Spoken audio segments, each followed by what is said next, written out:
It's me, Sailor Moon, and it is me, Luna here. And today we're going to talk about why we don't work with any film skimming tools.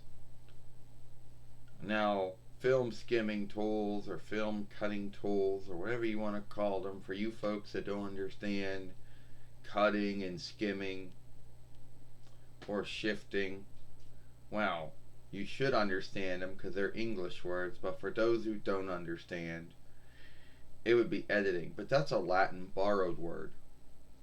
Now, keep in mind that these tools are strong and weak, but they're all weak. There is no strong one. I don't care if they're free or you have to buy them, whatever the grounds might be, they all are weak. So, let's go talk about the ones that I worked with. And I'm not going to talk about and first off, the ones we worked with are not the ones that everyone worked with. So if there's ones on a list, well, like the Apple iMovie or Sony Vegas or Mackie Cam, well, sorry, we never worked with them, and they probably are weak too. The first one that we ever worked with, and I guess a lot of folks worked with back in the day, was a small, soft Windows Filmmaker. Oh yeah, it's back, but it's under a new name, but it probably still behaves the same way. The only thing it truly seemed to be good at was either making your films brighter or darker, giving you a beginning, middle, and end sheet to your film, or outstanding drawing work or lighting work. Where it fell, where it lost at, was cutting out things. You knew that you were asking way too much and asking for a hang-up when you asked it to cut something out of your film. That's where it besmirches your films at, right there, folks. And how many of you folks who scaled these film skimming tools or cutting tools or shifting tools or whatever you like to call them, how many films did you besmirch before you were lucky enough and got your first film good? Many. Alright?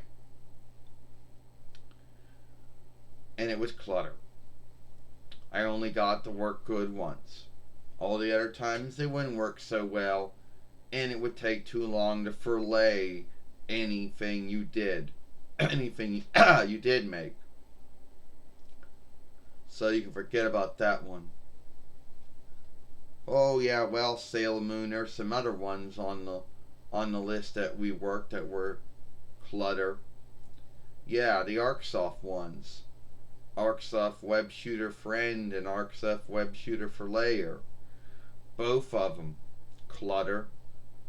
At the end of the day, Sailor Moon, the only thing they seemed to be good at was making your films brighter, making it darker, beginning, middle, and end sheets to your film, outstanding drawings and writings, faster with the filleting of the film, but they were broke.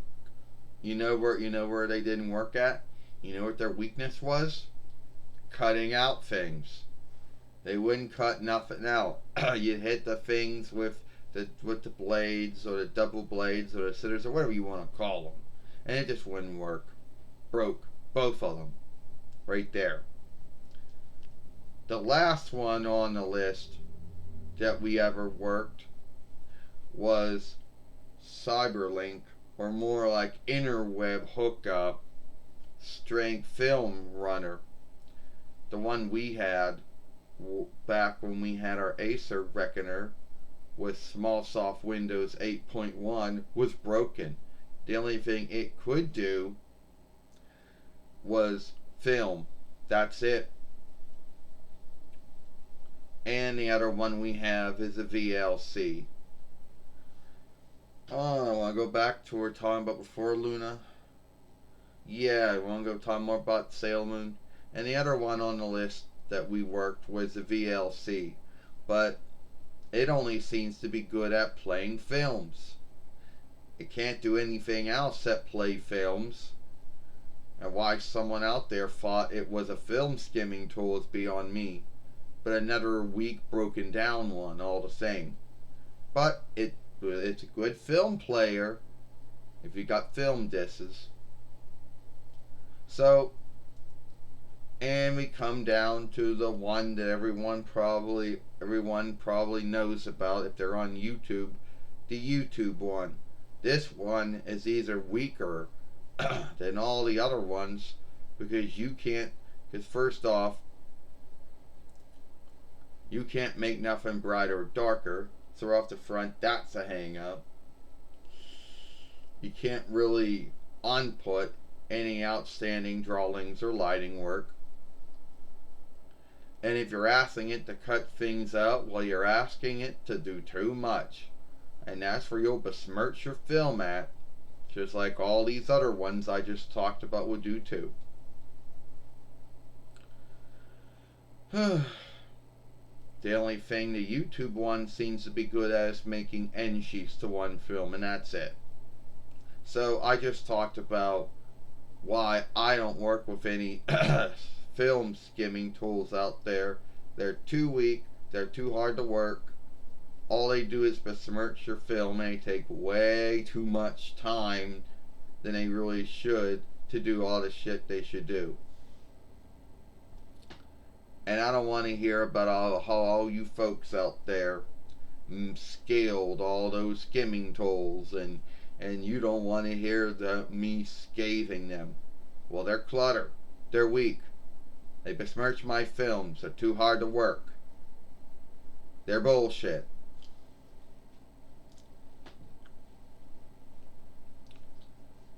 Anyway, yeah, Sailor Moon, before we end this film, just want to let everyone know that that goes for the Sony one too. That goes for the Apple I film too. That goes for Mackie-Cam. That goes for Last Cut. And any other film skimming tool out there. Film skimming tool out there. Either it's free or you gotta buy it. I don't care. They're all weak. They all take too long. They all either don't do what they're supposed to do or besmirch your film because there's nothing telling you what, because they don't come with no handbooks or nothing. So fuck all of them. They're all bloody weak, and we don't work them. So anyway, if you like this film, then follow us over here at Sailor Moon for Life. Or watch the last film we made yesterday over here with Sailor Moon and Queen Beryl. I'm Luna, and I Sailor Moon, and I'll see you later. Bye.